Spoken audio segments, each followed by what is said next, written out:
So Ian, now at this point, it's totality? Right now, it is totality.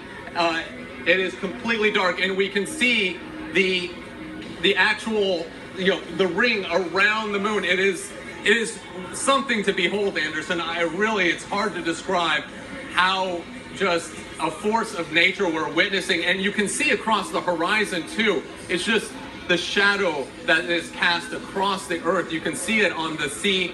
You can see it in the clouds in the distance. Everyone right now just taking pictures of what's happening. They're just really enjoying this once in a lifetime moment, and it really, for many people, that's what this is, a time where they'll probably be telling their children and their grandchildren about the time they saw the moon blot out the sun.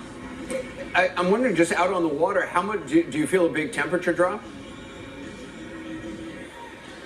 We've been feeling that, Anderson, throughout the day, or as this has been happening. We've been watching it slowly, and the temperature has been dropping. We're in the out down south, sailing then towards the Caribbean. It's supposed to be warm. It's supposed to be hot, humid, but right now it is very cool, and the humidity has just dropped as well. It's very eerie how, just on a flip, really, the entire environment, the temperature has changed.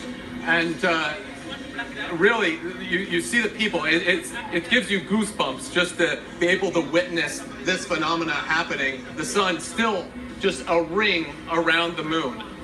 And Ian, I imagine a lot of the people you've talked to on that ship, they booked this cruise a long time with this in mind. That's right. Oh, Anderson, here it comes. The sun is coming back. The sun is coming back, so people are cheering. It didn't go away permanently. But yes, you're right. People have booked this cruise with this in mind, this eclipse, but also Bonnie Tyler was a big draw as well. I'm told that the final cabin, Anderson, to book it was $15,000. So there was either a big solar eclipse fan or a big eclipse of the heart fan who booked that, Anderson. Okay. And for how long are those folks going to be out at sea? Oh, this is a 7-day cruise. The thing about it is this initially wasn't planned to happen. This is just a normal cruise, but once they found out that this eclipse was happening, the captain, Royal Caribbean, they had a meteorologist, all got together to find out that perfect spot. That spot where the totality was going to hit, but also cloud coverage. There have been some clouds today, and they wanted to make sure to avoid as many clouds as possible. So there's been a lot of planning, and since the early morning, since this cruise really took off, they have been gunning it. All 6 engines on this ship have been working nonstop. We've been going at about top speed to make it to the point so people can enjoy the totality. And as you can see, the sun is starting to come up. It's starting to warm up again, getting back to normal, back to the tropical weather that you would expect. But, for many people, there are those who plan for it and those who didn't plan for it. This is just their normal cruise, and talking to them, they feel like they've won the lottery. Not only did they get to see the solar eclipse from a cruise, but they also got to see Bonnie Tyler, DNCE. It really was quite the treat for the over 6,000 people who are on board this cruise ship, Anderson.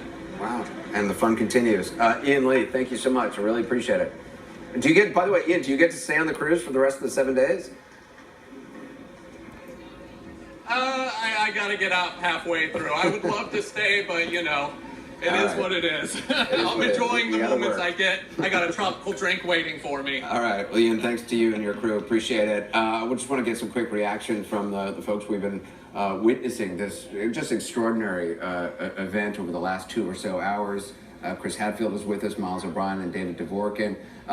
Chris, now that it is over, I'm just wondering for you, what were some of the key moments, the highlights, or what stands out for you? Anderson, today's event made millions of people look up and think beyond what they normally think about. I think that's really significant. It's so easy to get wrapped up in the kind of overwhelming events of the day, and it's nice to be reminded of things that are bigger than ourselves. And one of the students that I tutor traveled down to Nashville today with his family, and for him to see this, to put that into his understanding of who he is and who we are all together. I'm really looking forward to sitting with him when we both get home together and hearing what it meant to him to see this event. Yeah. Miles O'Brien, I'm sure you've seen this before, but for you, what stands out? You know, Anderson, I'm a newbie. This was my first, Really? It's been great. It really has. I did an annular eclipse in '94. It's my first total eclipse. You know, for me, it's the dichotomies, Anderson. It's a reminder of how much we know, the fact that we can predict this to the second, and yet how many questions we still have. It's a reminder of how we as humans have evolved and how smart we are, and yet how when something like this happens, we unleash primal screams and go back to our origins in some respects. It's a reminder of how small we are in the universe, what pipsqueaks we are, where we are in the whole grand scheme of things, and yet how special and unusual our place is in the universe. This is the only place we know of in the universe where this happens, where the moon happens to be 400 times smaller than the sun and yet 400 times closer to us, and therefore giving us this amazing show. So I'm taken aback by this tug, internal tug, which is, I think, what made the experience so special. Yeah. And David Dvorkin, as we look at that incredible moment of totality, for you, what stands out? What really stands out for me is the fact that I've just experienced the progress of an eclipse all the way across the United States, thanks to CNN. It has really been a terrific experience to see the ubiquity of excitement across the United States, and to see the sun changing in subtle ways. And just, it took us, it certainly took me in a transformative way beyond my daily working life. Although I must say, we have been preparing for this eclipse for a year at the Air and Space Museum. We are just more than gratified and absolutely thrilled at the wonderful response. Oh boy, there goes that diamond ring. I can never get enough of those diamond rings.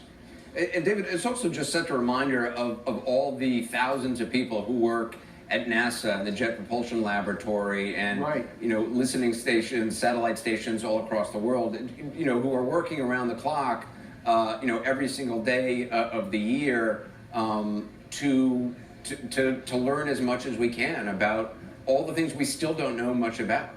That's exactly right. This is a worldwide effort. This is a world of instant communication, and we have seen it today. Well, our thanks to you, and our thanks to all the men and women of NASA and elsewhere who have studied this, have helped us with our knowledge of this. And April 4th, 2024 is going to happen again. I hope you join us for that or witness it in person. Coming up next, more news. The president gearing up to address the nation tonight, set to unveil his new plan.